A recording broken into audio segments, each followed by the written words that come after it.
देश की बात फाउंडेशन एक वैचारिक संगठन है जो देश के अंदर एक सकारात्मक राष्ट्रवाद के साथ में लोगों में अवेयरनेस पैदा करती है। वर्तमान में हम लोग राष्ट्रीय रोजगार पॉलिसी पर काम कर रहे हैं। इस देश के अंदर सभी राज्यों के सभी ज़िलों में हम लोग रोज़गार संसद, जैसा कि आप ये देख रहे हैं, जो एम्प्लॉयमेंट पार्लियामेंट कर रहे हैं प्रोग्राम, और ये सभी ज़िलों में हो रहा है। तेलंगाना का, यहाँ का, आंध्र प्रदेश का आज ये दूसरा प्रोग्राम है, और आगे भी बाकी जो ज़िले हैं उनमें हम आगे कंटिन्यू करेंगे। और इसको लेकर के हम देश में एक जो 76 साल देश को आज़ादी हुई है उसको लेकर के अभी तक किसी तरह से या किसी भी सरकार ने अभी तक कोई एम्प्लॉयमेंट पॉलिसी के ऊपर ना सोचा है, न राष्ट्रीय स्तर पे उस पर काम किया है। हम लोगों ने इसको लेकर के बुद्धिजीवी और जो XIS हैं, मिनिस्टर्स हैं, उन सबसे बात करके एक छोटा सा ड्राफ्ट हमने ये तैयार किया है राष्ट्रीय रोजगार पॉलिसी का है। ये इसके अंदर हमने 10M में ये इसको एक समाहित किया गया है, जो कि सभी किसान, महिलाएं, मजदूर, यूनियन, सभी लोगों को इसमें समाहित करके उनकी अपनी परेशानियां और उनका समाधान के ऊपर इस पर काम किया गया है। इसको लेकर के हम पूरे देश में एक मुहिम चला रहे हैं कि इस देश के अंदर राष्ट्रीय रोजगार नीति बने और एक ये फंडामेंटल राइट्स बने, क्योंकि लोग ये सरकारें इसको बहुत हल्के में ले रही है। 5 से 7% ईजिली लोग जनसंख्या के हिसाब से अगर देखा जाए तो बेरोजगार बैठे हैं, लेकिन कहीं पे भी इस तरह का कहीं भी काम नहीं हो रहा है। उस काम को लेकर के, उस अवेयरमेंट को लेकर के इस देश के अंदर हम जगह जगह सभी लोग जा रहे हैं और इस लोगों को रोजगार के लिए हमारी पॉलिसी को आगे इस सरकार इसको अध्यादेश के रूप में माने। उसके लिए आगामी 19 दिसंबर को दिल्ली के अंदर एक बहुत बड़ा रोजगार आंदोलन होने वाला है। उसकी तैयारी के लिए हम हर ज़िले में जा रहे हैं, जैसे कि आज यहाँ पे आए हैं, आज चित्तूर में, और यहाँ पे जो कोऑर्डिनेशन के लिए मिस्टर चैतन्य सर हमारे साथ अपना समय और ये जगह मुहैया करवाया है इन्होंने।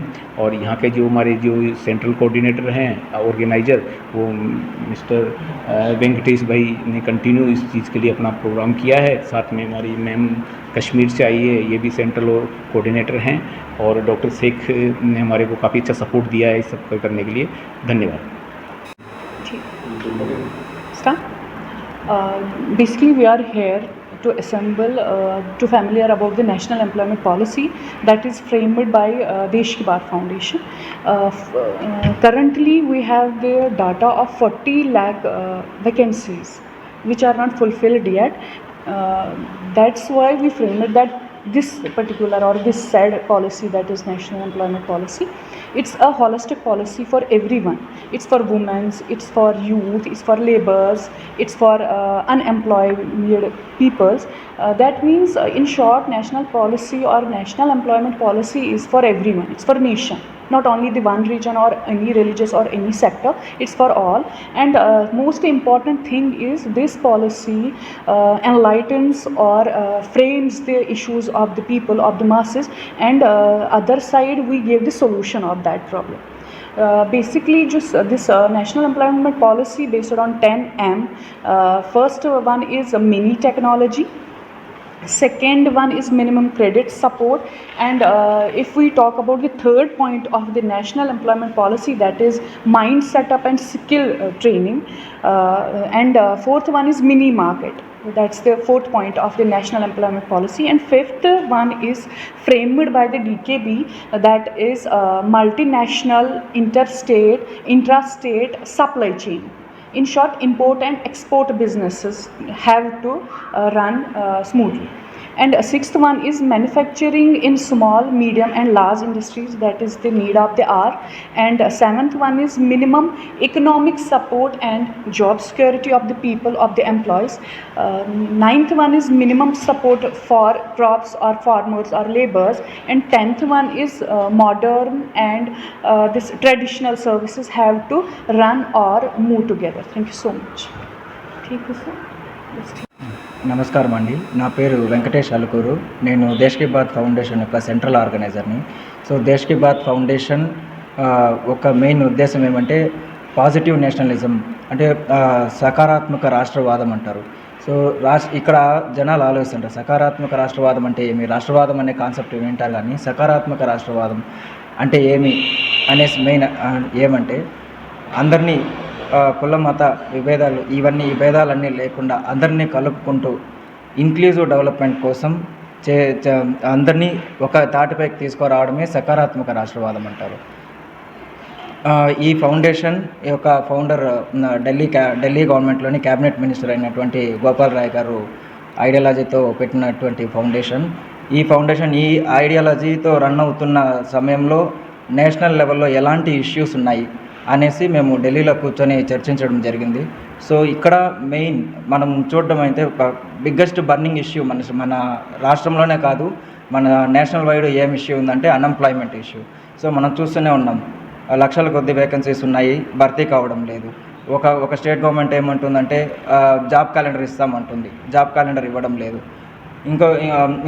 ఇంకోటి ఏమంటే ఈ ఇండస్ట్రీ పారిశ్రమలో రాకుండా పోవడం, ఎందుకు రావడం లేదు అని ఆలోచిస్తే సరైన ఇండస్ట్రియల్ పాలసీ లేదు స్టేట్లో. ఇంకోటి ఇలా చూసుకుంటూ వెళ్తే మన దగ్గర సప్లై చైన్, ఒకవేళ ఎవరైనా వచ్చి ఇక్కడ ఇన్వెస్ట్మెంట్స్ చేయాలంటే సరైన లాజిస్టిక్స్ ఉందా, హెవీ ఇండస్ట్రీస్ రావాలంటే లాజిస్టిక్స్ సెక్టర్ డెవలప్ అయిందా, పోర్ట్స్ డెవలప్ అయినాయా, రోడ్స్ సరిగ్గా ఉన్నాయా, ఇలాంటి మౌలిక వసతులు ఉన్నాయా. సో ఇలాంటి క్వశ్చన్స్ ఒకటిపై ఒకటి తవ్వుకుంటూ వెళ్తా అంటే ఖనిజాలు దొరికినట్టు ఇలాంటి క్వశ్చన్స్ చాలా వచ్చాయి. సో దీనికంటూ ఒక ఆన్సర్ కావాలి, దీనికంటూ ఒక ఆన్సర్ ఏముంటుంది, ఇలాంటివన్నీ అధిగమించి రావాలంటే ఏం కావాలి అని ఆలోచించినప్పుడు నేషనల్ లెవెల్లో ఒక ఎంప్లాయ్మెంట్ పాలసీ ఉంటే దీనికి ఆన్సర్ దొరుకుతుంది, దీనికి సొల్యూషన్ దొరుకుతుంది అని మేమందరం ఫౌండేషన్ తరపున చూసి ఆలోచించి నిర్ణయం తీసుకున్న తర్వాత ఒక డ్రాఫ్ట్ తయారు చేశాం. నేషనల్ వైడ్ అంటే ఒక ఫౌండేషన్లో ఒక 10 మంది కూర్చొని చేసిన డ్రాఫ్ట్ కాదు, ప్రజల దగ్గర నుంచి డిఫరెంట్ యూనివర్సిటీస్కి పంపించడం లేదు, దేశం మొత్తంలో ఉన్న డిఫరెంట్ యూనివర్సిటీస్కి పంపించడం జరిగింది.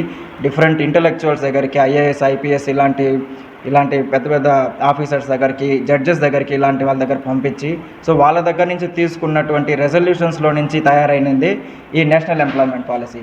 ఈ నేషనల్ ఎంప్లాయ్మెంట్ పాలసీలో ఇలాంటివన్నీ అడ్రస్ చేయడం జరిగింది. 10 M's కింద మినిమం టెక్నాలజీ అని, మినిమం సపోర్ట్ ప్రైస్ అనేసి, సో స్కిల్ డెవలప్మెంట్ కోసం ఇలాంటివన్నీ చేయడం జరిగింది. సో మేము ఈ ఇష్యూస్ని, ఈ పాలసీని డ్రాఫ్ట్ని పార్లమెంట్లో ప్రవేశపెట్టమని మన గౌరవ ప్రధానమంత్రి గారిని కోరడం జరిగింది ఫౌండేషన్ తరపున. ఇంతవరకు స్పందన లేదు. వివిధ మంత్రుల నుంచి, వివిధ ఎంపీల దగ్గర నుంచి కూడా ద్వారా గురించి పంపించడం జరిగింది పార్లమెంట్కి. స్పందన లేకపోవడం కారణంతో ఇప్పుడు మేము స్టేట్ మొత్తం అంటే ఇండియా మొత్తము ప్రతి జిల్లాలో, ప్రతి స్టేట్లో, ప్రతి జిల్లాకి వెళ్ళి ఇలా పార్లమెంట్ కాన్ఫరెన్సెస్ పెట్టి మనకి నేషనల్ వైడ్ ఒక ఎంప్లాయ్మెంట్ పాలసీ కావాలి అని జనంలో నుంచి ఒక ఉద్యమం లాగా తీసుకొని వెళ్ళి రాబో డిసెంబర్లో జంతర్ మంతర్లో భారీ ఎత్తున ఆందోళన కార్యక్రమం చేయాలనేసి నిర్ణయించడం జరిగింది.